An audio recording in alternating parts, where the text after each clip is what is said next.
बात को एक तरह से मैं और कह सकता हूं कि वो थे अभिजात दैत्यवंशी, अभिजात दैत्यवंशी थे, उनका कुल अलग था, वो दैत्य अलग थे और उन दैत्यों से इनका बराबर युद्ध चालू रहा, हमेशा युद्ध हुआ।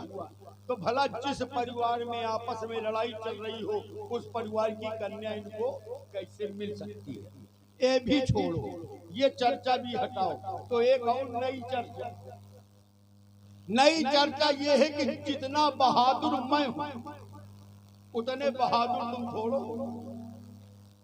मैंने सभी देवताओं को अपने बस में कर लिया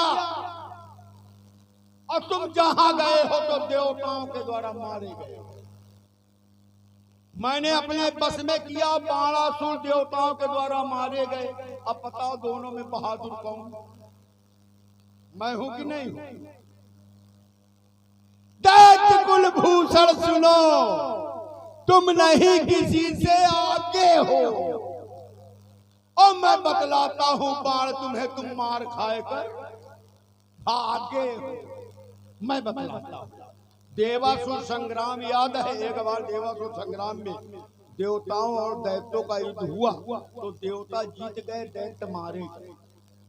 देवासुर संग्राम याद है? जब सूरज बड़ा अकेला था किंतु तुम्हारे साथ बाण पूरी सेना का मेला था।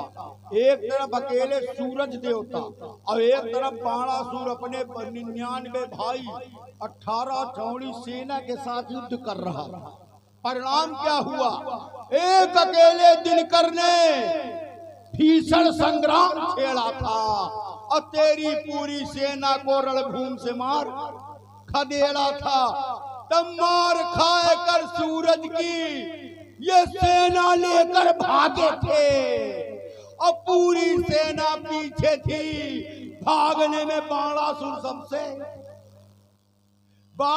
सबसे आगे थे। अरे भगेड़ू, दुनिया के झूठा मर गए और तुमको बुखार तक नहीं आया है? कहता युद्ध छेड़कर भागा था, युद्ध छोड़कर। कहता मेरे बराबरी का बाणासुर नहीं है। तुम्हारे कह देने से होता है क्या कि तुम्हारे बराबरी का नहीं है?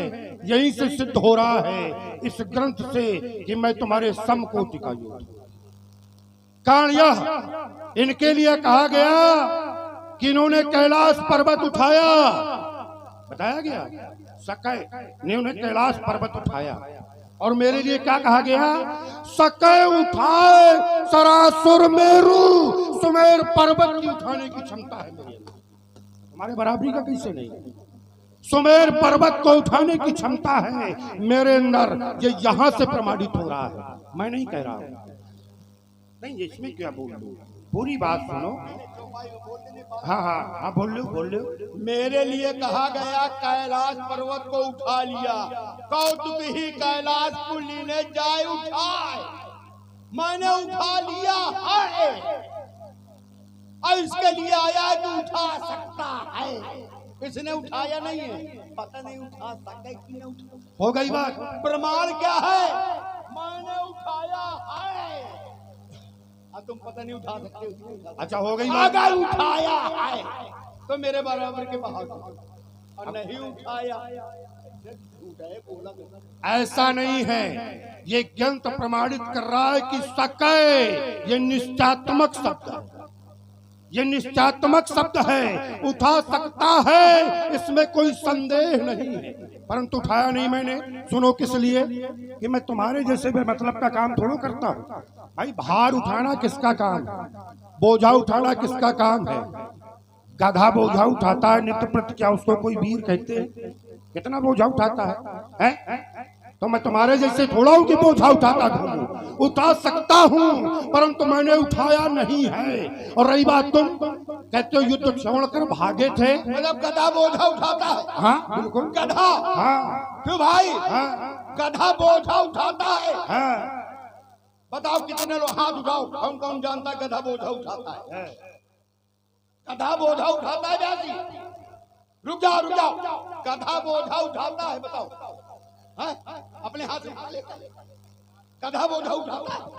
गधा बोझा लादता है। अच्छा लादता भी नहीं है, क्या गधा बोझा लादता है, उसके ऊपर लादा जाता है। देखो अब बड़ा लादा जाता है उसके ऊपर, गधा बोझा भी नहीं लादता। अब नहीं रुको, अब रुको, यदि मेरी बात का खंडन कर रहे हो अब तुम फंस गए हो। तुम नहीं फंसा, देखो फंसने वाला ही नहीं लो। हेलो भाई बीच में नहीं, ये गलत बात भैया, गधों की चर्चा ना करिए। नहीं, ये गलत बात भाई जब तुमने जो कहा जैसा होता है उसको चिढ़ लगती है ना, कह दो। अब देखो मेरी बात पूरी होने दो, तुमने अपनी बात कह ली, मेरी बात पूरी होने दो। भाई इन्होंने कहा युद्ध छोड़कर भागे थे, किससे? सूर्यदेव से युद्ध करके। इनको पता नहीं भाई, ना ही युद्ध नीति का पता है इनको और ना ही राजनीति का पता है। जब दो देशों में युद्ध होता है, दो राजाओं में युद्ध होता है, तो यदि राजा मारा गया तो सेना को कोई अधिकार नहीं होता युद्ध करने का, या तो वो भाग जाती है या तो उसी राजा के अधीन हो जाती है। उस युद्ध में इंद्र के द्वारा हमारे पिता का वध हो गया, और जब हमने सुना कि हमारे पिता का वध हो गया, हमने युद्ध बंद कर दिया और लौटकर अपने पिता के यहाँ गए। अब बताओ, भागे थे कि युद्ध नीति का पालन किया था? युद्ध नीति का पालन किया था। और तुम हमको कह रहे थे भागे थे। तुम जहां जहां गए हो, मारे गए हो, घसीटे गए हो, लतियाए गए हो। तू पहने हारों के हार, तेरे जीवन को धिक्कार, व्यर्थ में कर बैठा अभिमान। अरे वो लंका के, नहीं भगवान कैसे कह दो, मैं भगवान कैसे कह सकता हूं? अरे वो लंका के शैतान, भ्रात शंकर के घात कलेश, परंतप बन बैठा लंकेश। यही गुण तुम्हें नियत विशेष, इसी में जीते 3 प्रदेश, नाम है विंध मुद्ध हिमवान। अरे वो लंका के शैतान, इसके बाद याद कर महिष्मति का हाल था, जिसका कार्तवीय भूपाल, किया था वो तेरा दुर्हाल, बनाया था बंदी 10 भाल। शास्त्र अर्जुन ने 10 सिर और 20 भुजा वाला कोई कीड़ा समझकर पकड़कर घर ले गया, दिखाने के लिए कितना बड़ा कीड़ा लाया हूं पकड़कर। जब ले गया महलों में, इनके बाबा पुलस्त को पता चला, दौड़े दौड़े गए, छोड़ दो मेरा नाती है, ये कीड़ा नहीं है। तो ये स्थिति तो इनकी थी। याद कर महिष्मति का हाल, किया संबर ने चरण प्रहार, मार दिया, जमीन में गिर गया। कहत कर महिष्मति का हाल, किया संबर ने चरण प्रहार, हुआ किष्किंधा में बलछार, बाली ने दाबा कांख मजहार। कांख के अंदर दबे रहे बाली की, पूर्ण हो सका न जय अभियान। अरे वो लंका के शैतान, अरे वो लंका के शैतान।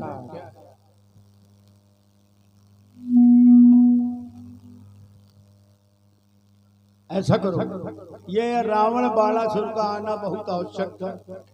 अगर रावण बाणासुर न आते तो राजा जनक का प्रण पूरा न होता, तो वो अपने अपने उद्देश्य की पूर्ति की जाएगी। ये सत्य है, क्योंकि राजा जनक ने एक प्रण कर रखा है, त्रिभुवन जय समेत वैदेही, जो भी धनुष को तोड़ेगा उसको मैं त्रिभुवन की जय दे दूंगा। क्या राजा जनक के पास त्रिभुवन की जय है ना? नहीं। वर्तमान स्थिति में स्वर्गलोक और मृत्युलोक की विजय है दशानंद जी के पास, पाताल लोक की विजय है बाणासुर के पास।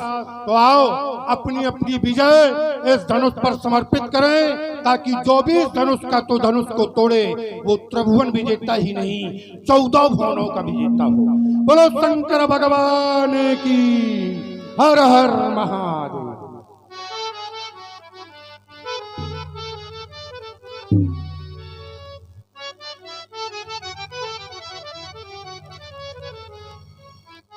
मैं बाणासुर से मिलने नहीं आया,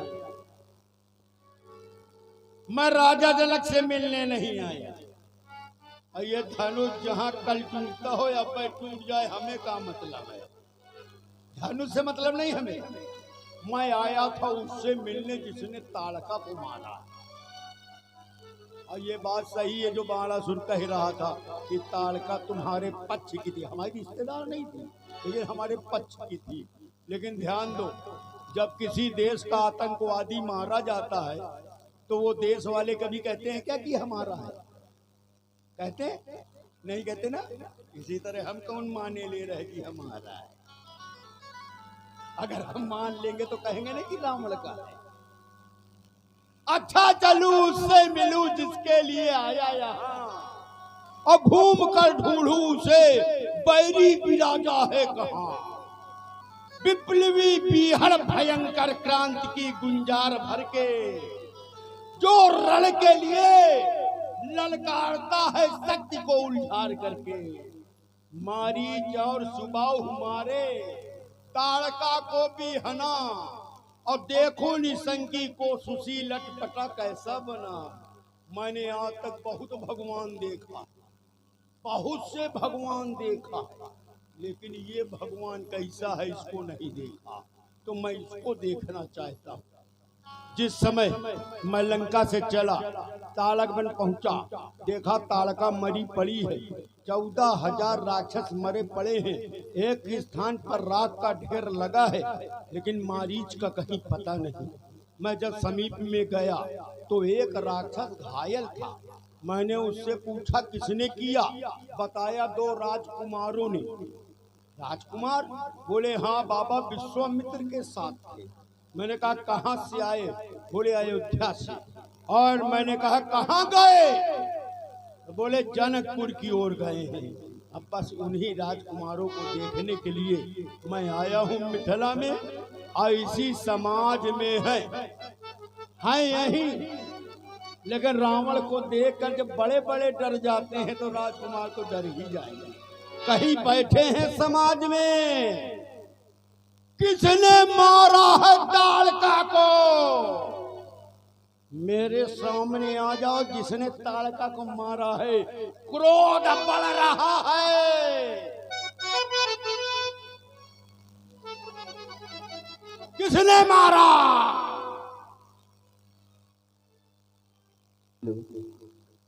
हमने मारा। अरे हमने मारा, ऊपर से राक्षसों ने बताया था कि एक ने मारा, और ये कह रहा हमने मारा। अब हमने है बहुवचन। कितने आदमी थे? 3 आदमी थे। 3 ही थे, ज्यादा हो। 3 आदमी। अच्छा 3 कैसे? कौन कौन थे 3? हम थे। हाँ? और हमारा छोटा भाई लक्ष्मण था, और श्री विश्वामित्र जी थे। ये 3 आदमी थे। मिथिला आए हो, कितने आदमी हो? 3 ही? हाँ 3 है। 60,000 शिष्य हैं विश्वामित्र। फिर 3 काहे कह रहे हो? मुख्य तो 3 है। मुख्य 3 है ना। ताड़का को मारा, भले मारा, लेकिन क्यों मारा? भाई मार दिया, चलो मार दिया, लेकिन कोई कारण तो होगा मारने का। कौन तुम्हारे खेत उखाड़ रही थी? काहे मार दिया? बिना मतलब मार दिया? नहीं मित्र, बिना मतलब नहीं मारा। अच्छा मतलब था? हाँ। क्या मतलब था? श्री विश्वामित्र जी यज्ञ कर रहे थे। तो वह उनका यज्ञ पूरा नहीं होने दे रही थी। ये तो उसका काम है। तो ये काम है, तो ये अनुचित है ना। अरे अनुचित हो चाहे उचित हो, जिसका जो कार्य है वो सब उचित है। भाई ये राक्षसों का, निश्चरों का, दैत्यों का कार्य है। तो हम कौन धर्मात्मा, हम कौन घंटी बजाते हैं? नहीं, वो तो हमें वही पता है। कार्य तो हम लोग भी करते हैं। ताड़का से नहीं जाने कब से यज्ञ विध्वंस कर रही थी, तब ना मारा। आज किसी ने कहा होगा। अवश्य कहा। किसने कहा? विश्वामित्र जी। ये बात है, सीधा सीधा बोलो ना कि गुरु बाबा ने कहा मारो तो हमने मार दिया। विश्वामित्र ने कहा ताड़का को मारो तो मार दिया। हाँ। विश्वामित्र ने ये नहीं कहा रावण को मारो। अगर कह देंगे तो मार मैंने देंगे। कहा कि नहीं कहा? ये बात नहीं है, नहीं कहा। नहीं। नहीं कहा। अब क्या कह रहे थे? अगर कह देंगे तो? अगर कह देंगे तो मार देंगे। पूरी तैयारी में घूम रहे। विश्वामित्र कह दे तो मार देंगे, लेकिन हम जानते हैं विश्वामित्र कभी न कहेगा कि राम तुम रावण को मारो। अरे विश्वामित्र कोई साधारण महात्मा नहीं है। विश्वामित्र जानते हैं कि जब तक रावण है तब तक राम की पूजा है। कभी भी देख लेना, अगर संसार से रावण समाप्त हो जाएगा तो राम भी खत्म, राम की पूजा कोई करेगा ही नहीं। राम की पूजा, रावण का मतलब यह ना समझ लेना तुम लोग कि ये रावण, यही समझ रहे हो ना? ऐसा नहीं है। रावण कोई व्यक्ति नहीं है, रावण लंका का राजा नहीं है। रावण नाम है बुराई का, और संसार में जब तक बुराई रहेगी, चाहे त्रेता हो, चाहे द्वापर हो, चाहे कलयुग हो, बुराई जब तक रहेगी तब तक राम रहेंगे। और अगर बुराई ही समाप्त हो जाएगी तो राम की क्या होगा? लेकिन राम, मैं कहता हूं आओ मुझे मारो। हे राम, निमंत्रण देता हूं सीधे गलहलंक चले आना। दसमुख की मोक्ष पिटारी को हे धर्म धुरीण साथ लाना। छल से बल से निज शक्ति से मैं मुक्ति को छीन ले जाऊंगा। फिर बन बन भटकाए राम तुमको मैं ढाहन खूब रुलाऊंगा। सीता मिस मेरा वंश राम तुम सफली भूत करा देना। और बैठार के बाण विमानन सो वही अपने धाम पठा देना। बड़ी प्रसन्नता हो रही है इनको देख करके, हमें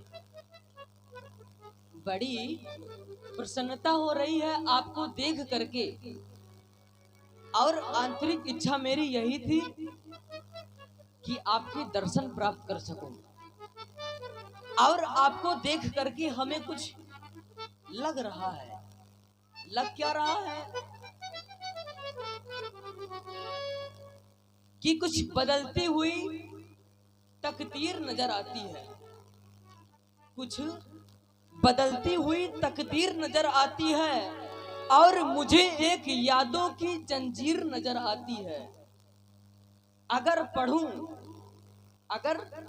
पढ़ूं तो क्या खाक पढ़ूंगा, क्योंकि हर पन्ने में तुम्हारी तस्वीर नजर आती है। दशानन जी, मेरा आगमन आपके कारण ही हुआ है।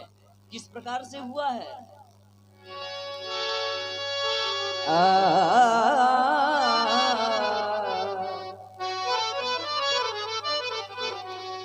मैं हेतु तुम्हारे 10 कंधर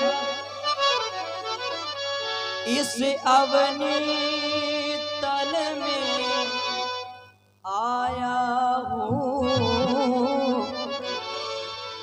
अंशों के सहित जन्म लेकर दशरथ का लाल कहाया हूँ। और कुछ दिवस में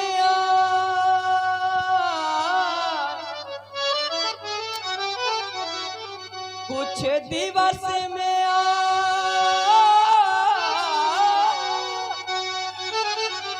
सीता के मिस क्या करोगे राम? लंका गढ़ में चढ़े आऊंगा। और बैठा कर बाण विमानों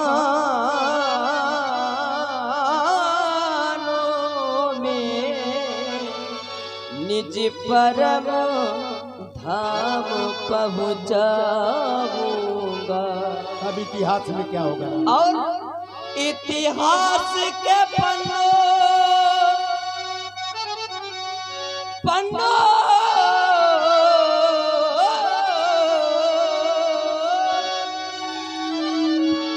ये अमर कथा लिख जाएगी।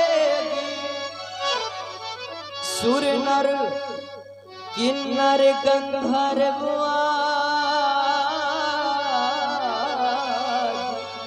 सुचि रूप राम गुण गाएगी। सुचि रूप राम गुण गाए। राम तुम्हारी वाणी बड़ी मधुर है, तुम बड़े सुरीले हो, तुम्हारी वाणी में बड़ी मधुरमा है। लेकिन ध्यान रहे राम, तुम यहाँ पहली बार आए हो ना मिथिला में, इनके चक्कर में रहोगे तो पूरी वाणी बर्बाद कर देंगे। ये ध्यान रहे है। अपने जितना हमारे अंदर ताकत है हम उतना ही बोले। देखो बुजुर्गों ने कहा भी है, सयानों ने कहा है कि वाणी में मिठास होनी चाहिए। कहा है कि नहीं कहा कि कंठ में मिठास, वाणी में मिठास यानी मधुरिमा। नहीं, बर्बाद नहीं है। और हम जानते हैं राम, पुराने लोगों ने कहा है कि यदि मधुरिमा कंठ में न होती, अगर मिठास भाषा में मिठास नहीं है तो बेकार है, तब तो लाठी चलाने वाली भाषा होगी। लेकिन मधुरिमा यानी मिठास यदि कंठ में न होती तो शब्द विस्पान बन गया होता। अगर जो हम बोलते सब जहर बोलते, अगर मधुरिमा न होती। नहीं, बर्बाद नहीं है। अगर मधुरिमा कंठ में न होती तो शब्द विस्पान बन गया होता। वेदना हृदय को न छलती तो हृदय पाषाण बन गया। प्रेम अद्भुत चीज है व्यासी, लेकिन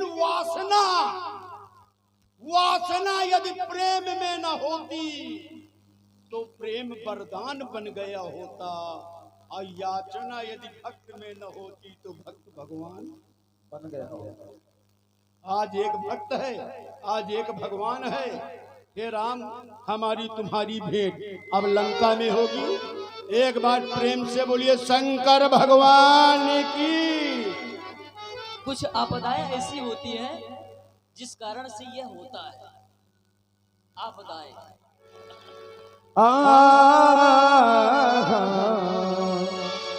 राजा जनक जी ने देखा समय बड़ा ही शुभ है और इसी शुभ अवसर के अंतर्गत सीता जी को रंगशाला में बुलवाया।